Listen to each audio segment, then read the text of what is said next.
partidei. Delgado acolo este, va fi corner, dragi ascultători.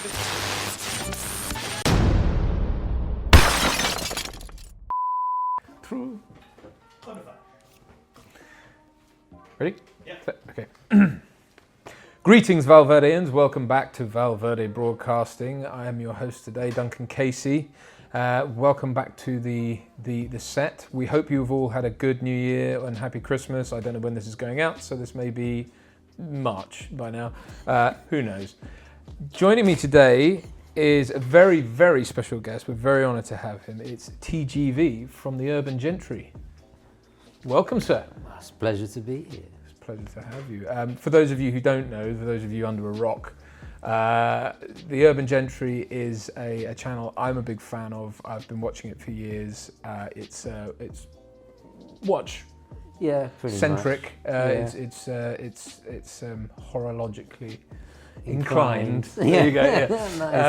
Nice. But other things as well. You do sort of. You know what's funny? One of the early videos I used to discuss books, movies, Right. you know, and then it just, you know, the watch videos went viral, so I haven't, you know, so this is actually a pleasure for me to go back to movies. Back to the roots. Yeah. Back to the roots. Well, we're very grateful to have you here. For those of you who don't know, obviously you can search for it, but we'll put a link to the Urban Gentry down there. Today, I thought we'd cover. This is a non-specific or non-movie specific episode, but I thought we'd cover perhaps a cross-pollination of topics from your channel and ours, and maybe talk about time, the use of time, the representation of time, and time telling in film and TV. It's a topic that once I started thinking about and extrapolating, realised was insanely hard to try and cover in a sort of half an hour episode. Right. Yeah. But it is interesting, and there's interesting examples of interesting use of time. So first of all, obviously going back to, I'll try and in a brief way try and cover it in terms of the history of film. I think is the best way to look at it. The cut, the edit, is probably the first example of a representation of time in things, and that obviously is just by virtue of the fact that film runs out and you can't. I think, you know, a lot of early stuff was shot like a play, so it was very much from angles, but one main kind of it was like an auditorium and you were looking at stuff. Certainly in the era of silent cinema, they didn't put the camera. I mean, they did, but it wasn't. It was very much approached as here's your stage, and so it wasn't real time, but I think they were. Yeah, you could say that the first cut or a cut is time travel, really, because you know you're signifying the end of a section of time and then you're moving on. And I guess that goes back to art and storytelling. You could look at. It's funny because on my notes I wrote down a Japanese film, but the Japanese were way ahead, especially with the woodblock prints around the turn of the century, at storytelling in a section of, you know, images with different goings on that we take for granted nowadays with comic books. So it was happening the same in art as it was parallel to cinema. So sorry, I'm totally going. Not at all. No, it's absolutely, it's important, I think, to understand the kind of roots of that, because obviously, you know, we go into the cinema and we. Obviously, film to film it varies, but generally speaking, we expect a run time of 1.5 to 3 hours, maybe. You know, that's generally speaking, unless it's Batman versus Superman, in which case 4 hours. But it's so we know there's a window that we're going into. It's almost like it is that escapist thing, very much with film more than TV, which is that you are going somewhere to look at a sequence of events in this screen that's going to be played out, and so it's got to happen over a 2 to 3 hour period, and so, you know, by necessity your story is going to have to omit things, and obviously, you know, you can't. It's not interesting to show people's or the sort of procedural elements of life. So, you know, getting up, brushing his teeth. Yeah. It's not particularly interesting. So, you know, obviously over the decades, things were developed to show passage of time. So Yeah. it wasn't just the cut; it's things like montages. Absolutely, You know, absolutely.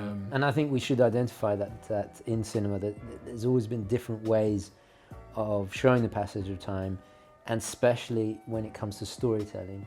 Like the film I was going to talk about was Rashomon, the Akira Kurosawa, where it was 1950, just, you know. So I wrote one thing down. But no, I didn't want to get the date wrong, because I think it's significant because it was way ahead of its time. It told the same story, but from the different perspectives of different characters, and it was the same duration of time, but just how it differed from character to characters, and you piece together the story, and then it's like a how would you say, I guess a mystery, a drama mystery thing. Sure. But you piece together and you find the truth, because somebody's lying, and they're all trying to find out what the real story is.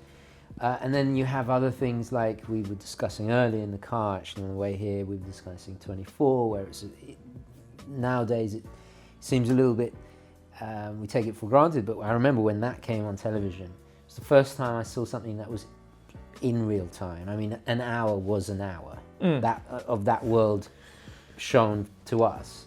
That's an interesting. I mean, that we're kind of jumping forward, but that's fine. Sorry. No, not at all, not at all. That's obviously that was making time a character in that, or very much making it the conceit of the show, and it's an interesting one to look at, because I think if that happened now on a platform like Netflix, it would be a very different thing. I think the thing it's been done. I mean, nobody wants to see that again. But I think the thing you found with 24 was, even though it was a real-time show, it was done for network television. It was done to have ads in it. So even there, the narrative structure wasn't so much written as if, because you imagine, right? You're now trapped.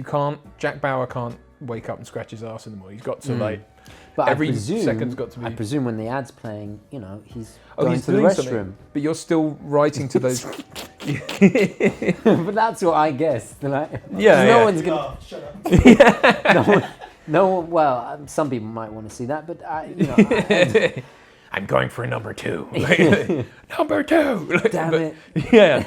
Damn it, Chloe. Yeah. No, but it's still writing to those crescendos because that's how you had to do it. Every 12 minutes you've got to stop and keep your audience. So it was very much still beholden to a time frame outside of its format, if you like. It was still beholden to that idea of you were watching something. But I mean, narratively, it had procedural elements, and it was very clever, I think, at ducking and weaving around being in real time, because that felt new at the time. Yeah. Actually, if we want to get an example of time being used in a new way, I think it's on Netflix. I'm in Val Verde, but I was recently in the United Kingdom, and on Netflix there they had the new Black Mirror Bandersnatch. Bandersnatch, thank you.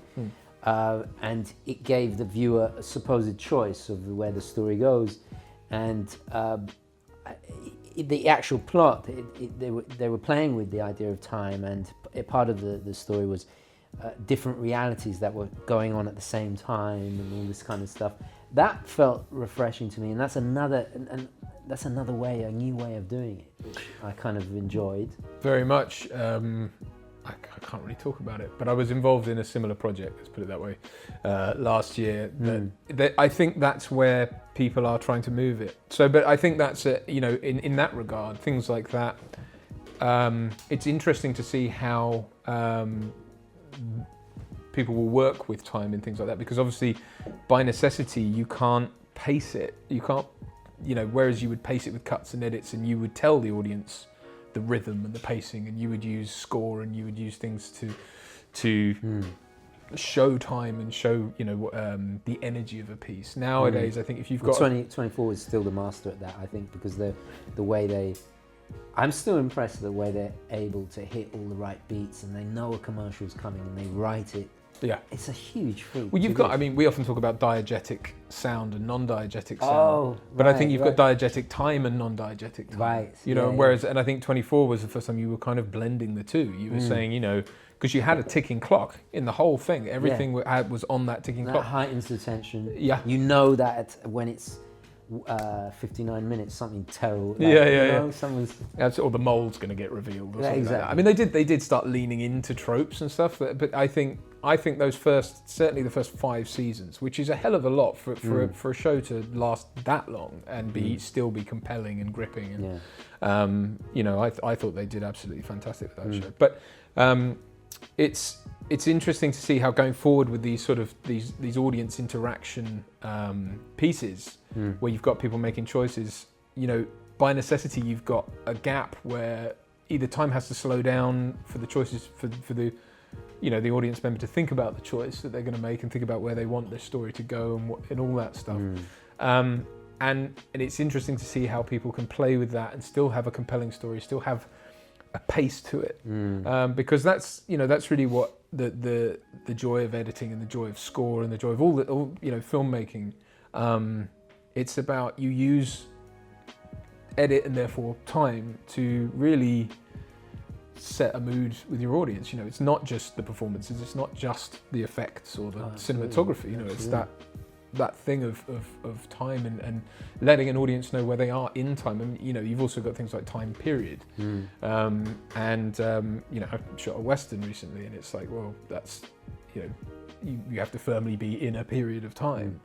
Do you find in the Western that you shot, perhaps because of that world, that time has a different meaning because it's in the Western era? Or I suppose what you're doing with that is you're setting a limit on stuff. So it's assumed, unless you're watching sci-fi or fantasy, it's assumed that you're dealing with a past event whenever you watch anything, I guess. Because I don't know if that's a fourth wall breaking thing of people know it was shot, so therefore it must have happened. No, I know what you're saying. What I think is interesting about doing period stuff like that is that there is no pretense that this could be taking place now, or that this is are telling stories that have happened in the past. And I think with doing that, it was very I've done stuff that's sort of period before, but it was interesting to do something that was so of a specific place as well, because that's another thing that comes into account, is the fact we were shooting in the snow last year. It was almost this time last year we were out shooting in the snow, and that tells you what time of year it is. It tells you also you're dealing with, I think we were in a kind of later period of the Western stuff. I would say like late 1800s or something like that. If that's I think that's when it was anyway. But it was Appalachian country. It was right. So but. It is a thing that plays on it's things like, we had to take all the zips off anything, and of course. Anachronisms. Yeah. And it ties in nicely to what we were talking off camera about, because it's recently been Christmas here. I don't know what camera I'm looking at, but I'll look at that one. My wife and my mother were watching Dirty Dancing, and I couldn't get past the fact that the music was of the 80s, but it's set in the 50s. 50s, yeah. 50. Right? Yeah, I did it recently. Gabriel. Yeah, no, I think it's 55 or 56. I couldn't get past that. Maybe because I come from a music background and I used to work in that industry. I just couldn't get past that, and especially as the final dance was to that music, and I just felt it broke that fourth wall, and it was not. It didn't work for me, but I understand the love of that movie, and emotionally it works in the scene, but I can't. There was a line there that I just didn't. It's an interesting one for me. Having kind of picked that film apart recently, right. I think I appreciated it a lot more. But I know what you mean when you're blending, by necessity. All right, it's not a musical, but music is clearly a big part of that film. And by necessity, you can't imagine that they're dancing to something else, but that's the song you're hearing non-diegetically. Yeah. That is diegetic music, but as you say, it's an 80s song playing in a 50s context. It doesn't. Right. I have to imagine that the filmmakers were aware of that. They had to have been. I think that they just went with it. They were just like, this is what works, and who cares? We'll just. It's almost like you've got to imagine that they're because that scene, dance in that film is very much sexual. It's very much representative of sex and relationships as well. But it's called Dirty Dancing, for one thing. But also, just how it's seen. There's that underground dance club that they go to. That's kind of like an orgy, basically. And then there's the bit at the end with them coming together. It's like kind of like marriage. There's an aisle. he comes down the aisle, but they, Wow, you know, they go you're out reading together. a lot into this. Well, Nice. there's a lot of symbolism in it. I mean, she's called Baby. She helps someone called Penny get an abortion, and Penny is a very cheap-sounding name. It's about, you know, she's, you know what I mean? It's this guy. Yeah. yeah. in this country. Little bit we do. So yeah, it's there's a lot of allegory there, and I think that at the end, when you're dealing with the music of it, is almost feels like it's part of like they're finally together. Their relationship's legitimized because Yeah. their father agrees to it. You know, they are effectively married. It's like they've made their own music because that song, it is ridiculous. therefore it's they fourth can wall breaking anyway because everyone starts dancing to a song no one's heard. You know what I mean? They all start Right. dancing a dance that is choreographed, but Wow. you know what I mean? So Okay. Wow. Okay. So, Fine. it gets a pass Gets a from me. pass. yeah, but it's and that's another interesting thing. You know, when you're dealing with dance in film, Yeah.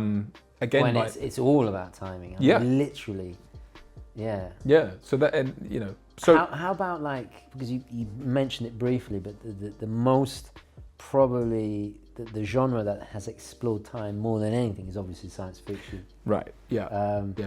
Richard would like this. I think was it Star Trek Voyager where they had this subtext. It was a plot that kept reoccurring about time travel. Was it Voyager? No. Enterprise. Enterprise. Very That good was it. temporal directive. That right. Thank you very much. Lady. Yeah, I mean that's actually something I wrote down. Is that, you know, Yeah. that once dealing with sci-fi is a film by once dealing with time travel is a film automatically science fiction, because you do have things like there's the Keanu Reeves, Sandra Bullock, is it called The Lake House? Yeah, The Lake House. which is a romantic film. I think I caught my wife watching it and I didn't, you know, I was doing something else. Oi, put that down, said TGV, like No, that's how- Ray Winston. No, that's how I really speak. Oh, Like, okay. this is just, I'm Like completely cut out. right. Oh, bloody hell. I'll go to the car, see. No. That's yeah. So yeah. So you know, but like the Lake House isn't. I think I've seen bits of it, but I haven't Yeah. seen all of it. So. I know the premise. I know what you mean. Right. Yeah. And it's like there's a sort of time portal in a letterbox or something. Is that Is that science fiction? Is that romantic science fiction, or is that just a film in which that happens to happen? God knows. There's the film About Time. Is it Richard Curtis? I haven't seen that, but again, I believe that's sort of in the same ballpark of, like, you know, it sort of involves time travel. Well, The Time Traveler's Wife is actually a great film, but it's just that one little thing that is sort of science fictiony or magical. It's almost fantasy, actually. Oh, that's a good point. Is it magic or is it? Because well, we could talk about Interstellar. Well, Because that's pure. That's time used in a pure science fiction. well, Chris Nolan deserves his own. I think we need to talk about him. Yeah, and he's obsessed separate. with time. Yeah, I mean, yeah, that's yeah. all he. Dunkirk was literally a dissection of that moment. Actually, Well, it goes speaks back to your Rush exactly. Moon. It's what I wanted to Yeah, to tie into, because I think the stepping stone from that to that is the sort of the murder mystery, the Hercule Poirot type thing, where you're essentially watching. It's not vignettes, but it's like it's the same events told from different perspectives, but you're watching the same time period over and over again, and that's very much what Dunkirk is. It's a brilliant, I think, way of showing a historic period and saying the different perspectives are all bound up in time. So you know, being in the air was a very different perspective to being at sea level. Yeah. And being, you know, Yeah. so it's yeah, I think he has emerged in the last 15, 20 years as the master of sort of time on film. Do you like Interstellar? I do. I didn't when it came. Well, it's not I didn't, but when I saw it in the cinema, I thought, yeah. I don't know. I think I kind of looked at it and I thought it was slightly. I thought it had a lot of faux portent, which I was wrong about. You know,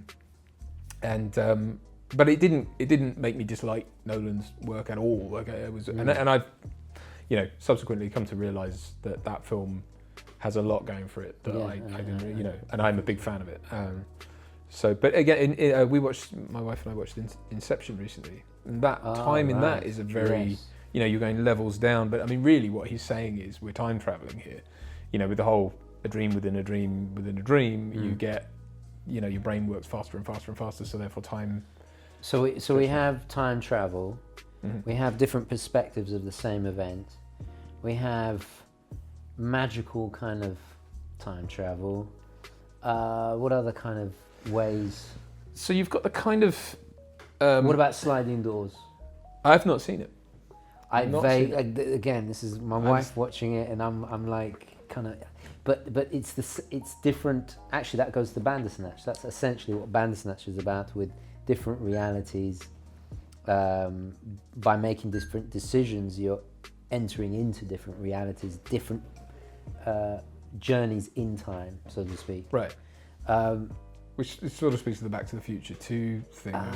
And again, Back to the Future 2, Terminator does this a bit, and obviously Terminator Gen-wise does this. Gen what? Genesis, but okay, with a right. Y. It does that thing of showing you events. Maybe that's just an alternate reality where Terminators have bad sense of humour. Yeah. And like we lost the Terminator 2 journey, and we went off onto this camp weird way where suddenly we got I'm gonna actually swear on this channel, but the woman from Dragon Tits show. What is it? The noted actress Amelia Clark. Oh yes. From what, Peter Stringfellow's Lord of the Rings. Peter Stringfellow's Lord of the Rings. But yeah, I don't know why I can't separate the Peep Show description of that, but yeah, maybe that's, I don't know. I mean, that film obviously deals with, in a very, arguably quite clumsy way, sort of talks about time nexuses, and I mean, giving the explanation. It's almost like justifying everything by giving the explanation of it to Arnold Schwarzenegger as well. We love you, Arnold. You're not watching, but we love you. But it's that, don't give it to Arnold playing a machine. What is dumb? Talking about time nexes and tangents and trying to explain like sci-fi plot details. It doesn't hold much water, that. But it's interesting to sort of, because very much Terminator is an example of meddling with time, and Back to the Future does it as well. I think is the best example of it. Yeah. Well executed, and the story makes sense. It's entertaining. Yeah. But it has the same it's sort of a reverse Terminator in that he's there to save himself. Right. Versus, I mean, obviously that is kind of what's going on in Terminator, but obviously the time traveller is trying to kill or eliminate a thing from the future, whereas he's trying to maintain a thing for the future. And arguably ends up sort of, who knows what the horrendous butterfly effect is from Back to the Future 1, but like if he's able to change his parents that much, what else has happened? What else has George McFly was in theory going to influence the mayor of Hill Valley and all these touchstone moments, almost like a sort of Forrest Gumpian effect, and you sort of wonder what effect he then had as a result. But surely, like even, I don't know, just moving the glass a little bit, it being knocked over, all these chain effects, you can't. It kind of hurts my brain to think about that kind of stuff. Which is again very much a conceit of the time travel movie, and then it's interesting to see how the passage of time is then represented in those films, because we're jumping around all over the place. One thing that seems to happen a lot, and I think it's as a result of the medium rather than the story, is the fact that Terminator, for example, it's a race against time. It's a race against the clock. Right. But the time travelers don't travel at the same time, which logically, if you think about it, as soon as someone steps into a time machine and is gone, that's it. Yeah, but it's game over. You can't. The time isn't going to play out. I think that's where essentially you lose the viewer. Like I start thinking, I can't keep up with this. I'm not interested. And that's going back to Rashomon. That it was so simple. Right. And Dunkirk essentially, even though it's an incredibly complex crafted film, the core is simple. That's why I think Genesis or whatever, the dragon woman, dragon tits. Yeah. That's why it becomes too contrived and too. I know. I agree. I think once you start, I mean, Inception is again, it's a simple conceit.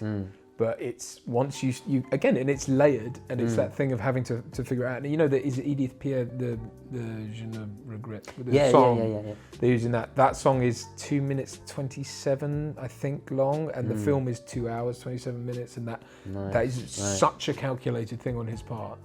but it's that again, that playing that going But down the he's an levels and artist. coming back up. That film is basically a big budget art film. Oh yeah. And it's yeah. Sorry, I lost my train of thought. No. It's coming back to that core of like you can start off and you go, okay, I understand they dream, blah blah blah. You're going down these levels that time is changing, and I think, I mean, you know, not to talk too much about that film, but I do think that the point of it is that it's all a dream, and that you know, how could you know any of it's real or whatever. You know, the point of the ending is very much like he has accepted, he has bought into the idea that he's living a real life, but actually his wife was right, and you know, he let the kids turn around at the end, and that's it. He's trapped forever in this sort of thing. But it's that again. It's knowing how to. I mean, obviously, we haven't talked about Memento, but that's another way of time. Yeah, I'm so glad you remember that, because when you told me about this video, that's the first film I thought of. Right. And actually, that way of storytelling, again, it's a bit like Rashomon, but it's more complex because. Have you ever seen Catch-22?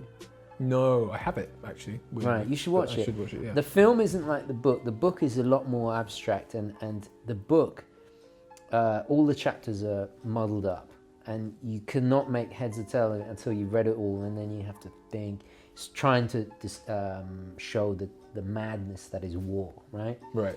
The film still gets that message across, but it's more in more of a chronological. It's easier to understand than the book. Obviously, it's always easier to understand. Sure. But that is another way. Memento very much at the time, I think it was refreshing. It very much plays with that way of storytelling. Anyway, sorry, I just had to put that. I'm so glad you mentioned it. No, absolutely, and I think it's. You know, you've got to have, so by necessity you've got to use time in a way, whether or not you're jumping forward or you're literally going backwards in time or you're hopping back in time and forward. You know, but there's also, you know, kind of coming around to what we like, which is the use of time-telling devices in film. Clocks, watches, that kind of stuff. Obviously, Back to the Future famously opens with a big panning shot of tons of different clocks, and you know, that's not actually designed to put you in a particular time. It's although, you know, we find out that it's whatever time it is because Marty's late for school, but he set them all at the wrong time, and that proves some point to him that he doesn't quite, that no one's supposed to understand. But I think, you know, there's that. I think I don't know what it is about, like, and I don't know if you find this, but latching onto that idea of time-telling devices that are represented in film. And you know, I've worked on film, I've worked on TV a lot, and quite often, even when I've worn my own watches and stuff like that, they want to pull the crown out and stop the watch because they're like for continuity. Yeah. And so, you know, I don't know if putting a clock in a film has to be a very deliberate thing, because once you do that, you're setting a marker. It's very much like often the ticking time bomb is a big like plot device that's used in films that's designed to heighten tension. Quite often, though, you would assume as an audience member that when you see a ticking clock on a bomb, that puts you in a real-time situation. So, you know, you've got a Goldfinger at the end, for example. You know, the nuclear bomb is counting down. Right. We've got this long, and then it's over. But actually, you know, how many times have you sat there and sort of counted while it's off screen? Right. And it's always longer. Yeah. They've all, because, you know, and so I think it is just literally there as a, because who puts a timer on a bomb that beeps and shows you exactly how long you've got? You wouldn't. Would you? But that's the makers of the film, whether it's a film or a book, just playing with you, and you're heightening your. Well, interesting. Again, bringing it back to 24, and maybe we should end on this. But as a real-time show, you would think that is obviously a classic part of it. In season 2, when they've got the nuclear bomb and they have to get it out on the plane, there's a bit where they find the bomb, but the timer is hidden. And they because my wife and I, we're slowly getting through them at the moment. But there's a brilliant bit. You would assume with a show like 24, they'd go, boom, there's the clock. Right. That now we know. We've spent 12, 13 episodes getting to this point, and now we found the bomb, and there's the time, and oh my God, we've only got. And the best thing they do is they don't show the timer, and they go, could go off any minute, we don't know. Wow, and it's like, and that's like, and when you're dealing with the real, because the show's clock is what you're worried about. Right, and in reality, that's probably what you know, it wouldn't have a display. No, because I think in that they eventually get a PDA and they go, we've linked it to the bomb and we know Right. we've worked out, so here's your time now. Right. But it's I think that's a brilliant way. So I don't know if we've reached a conclusion on the time. I think we've simply we've scratched the surface somewhat, the dial, if you will, of time telling. But it is I think it's a really interesting thing to think about and to explore. And it is even just doing this has sort of made me think more about when I watch something now. I think your viewers should write in the comments their favourite example of time being used in a film or a TV show. Yeah, please. I'd love to hear that. No, please tell us, educate us. I'm sure everyone. This is the thing. They'll all go out now. You've got lots of time to think about it. But I think it is it is a really interesting thing to think. So, thank you very much, TGV, for coming in and listening to my inane babble. I wrote down with my FEMA pen. Well, not my FEMA pen. Sorry, that's. Please go and check out the Urban Gentry. Link is below. It's a fantastic channel, one I've been a fan of for years, and thank you very much for coming in, and Pleasure. We'll see you all next time. Support your 7th or 8th favourite YouTube channel by buying crap, tat, junk, hogwash and filth at redbubble.com/people/Val Verde Shop.